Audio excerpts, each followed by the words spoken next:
وبعدين بقى برشامة مش هنذاكر؟ ده الامتحانات خلاص فاضل لها اسبوع واحد. والله ما انا عارف يا حموكشة، هنعمل ايه يعني؟ هنعمل زي ما كل الناس بتعمل. ايه هنذاكر؟ ايوه يا ابني طبعا لازم نذاكر، ده انا لو سقطت ابويا هينفخني. وانا كمان لو سقطت ابويا هيعلقني في المروحة. طب هنعمل ايه في مادة الرياضيات دي؟ انا ما بفهمش منها حاجة ومش بحبها. يا عم هنشوف الواد حسونة كده ولا زلطة، نروح ناخد معاهم مراجعة عند الأستاذ حسين.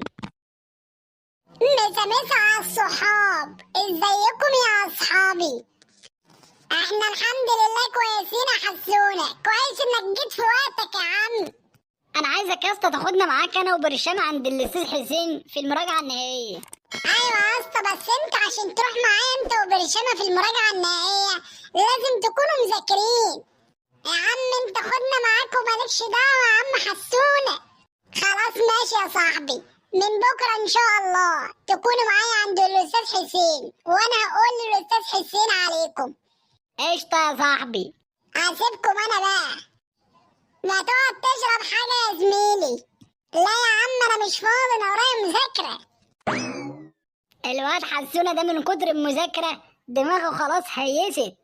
يا عم دحيح، مش زي حالات انا وانت كل يوم مقضينها على القهاوي. يلا طب بينا، أنا راح أقول لبابا على فلوس. وانا كمان راح اقول له على فلوس.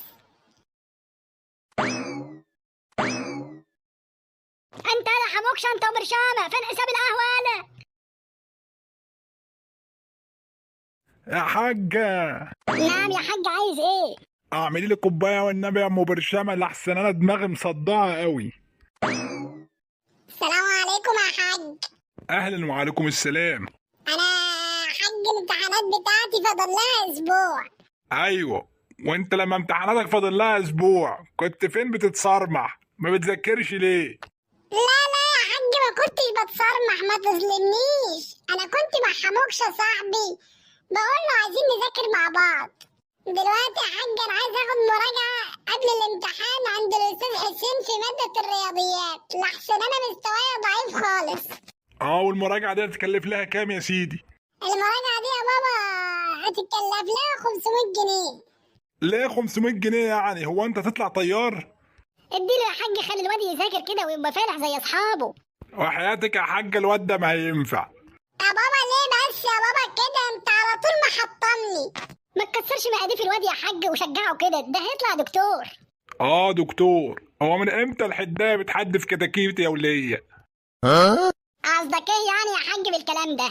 لا ولا حاجه يا حاجه. هتعوز كام يا ابني؟ اخلص قول وخلصني. 500 جنيه بس يا حاج، و100 جنيه يبقى 600 يا حاج. مش لسه يا ابني من شويه كنت عايز 500 جنيه بس؟ ربنا يخليك لنا يا حاج، 100 جنيه عشان الاكل والشرب والمواصلات يا حاج. ماشي يا ابني، امر لله. اقول لك على حاجه، تعالى اوديك انا عند الاستاذ حسين. لا ما هو انا هروح انا وحموكشة مع بعض. بقول لك هوديك انا عند الاستاذ حسين علشان اوصيه عليك. يلا تعالى ورايا.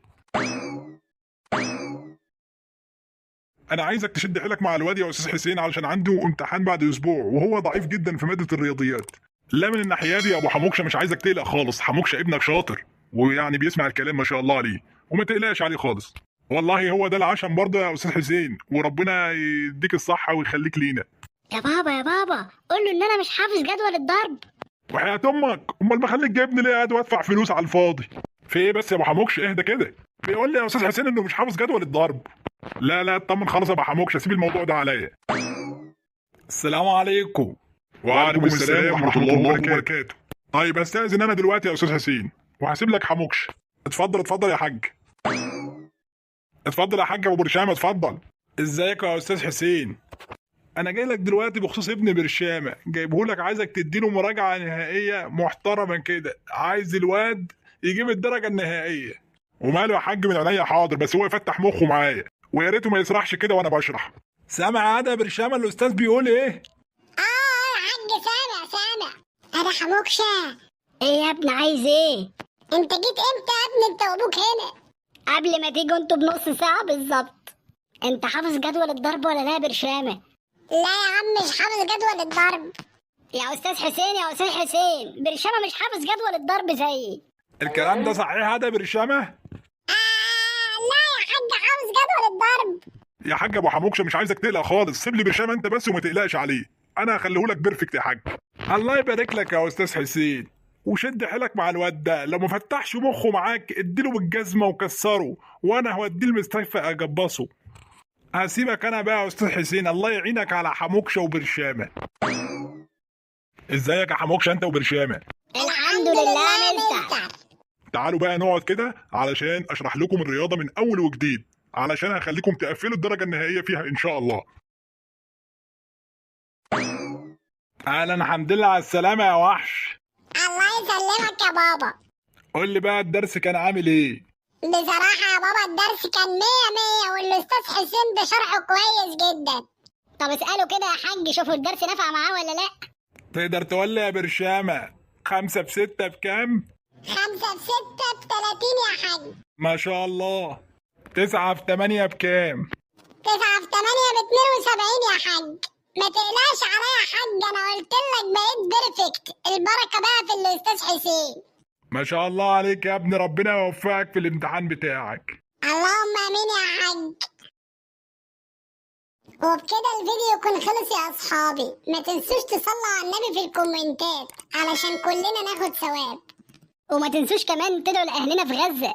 ويا ريت يا جماعه اللي ما اشتركش في قناه اليوتيوب يروح يشترك فيها، لان فيها حاجات كتير حلوه هتعجبكم. اشوفكم في فيديو جديد يا اصحابي.